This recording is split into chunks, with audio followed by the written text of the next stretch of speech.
low key, keep it softly spoken, with no strings tying you to me.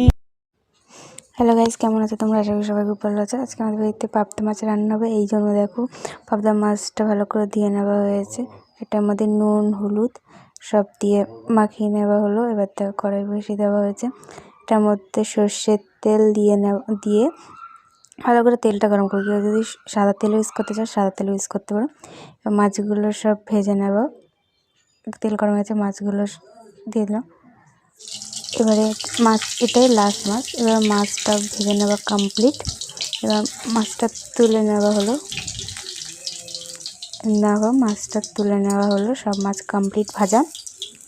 ওই মাছ ভাজা তেলের মধ্যেই আলুটা দিয়ে দেবো। দেখো এখানে কি সুন্দর মাছের আলু কাটা, সরু সরু করে কাটা হয়েছে। এবার মাছের আলুগুলো সব দিয়ে দেবো।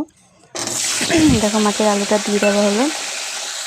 এবার সামান্য পরিমাণ নুন দিতে হবে, নেড়ে নিয়ে সামান্য পরিমাণ নুন, তারপর সামান্য পরিমাণ হলুদ দিয়ে দিলাম।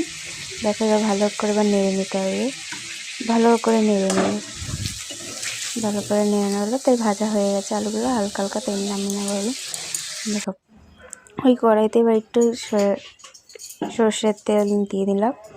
ভালো করে তেলটা গরম করে তার মধ্যে সাদা জিরা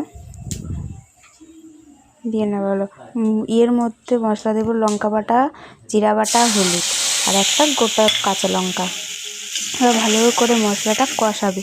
মশলা যত কষাবে দেখবে টেস্ট বেশি বাড়বে। তো সামান্য পরিমাণে একটু নুন দিয়ে নিলাম, ভালো করে কষিয়ে নেড়ে দেবে। দেখো ভালো করে কষানো হয়ে গেছে। এর মধ্যে আলুটা দিয়ে দেবে, যে আলুটা ভেজে রেখেছিল আর কি, ওই আলুটাই। তো সামান্য পরিমাণ হলুদ, যে যেরকম আর কি ঝোল খাওয়া সে পরিমাণের জল দেবে। দেখুন দিয়ে দেওয়া হলো জল। এবার ঝোল ফুটে গেছে, দেখতে পাচ্ছ তোমরা ঝোলটা ফুটছে। এবার ওই মাছগুলো দিয়ে দেবো, মাছ ভাজা দিয়ে দেওয়া কমপ্লিট।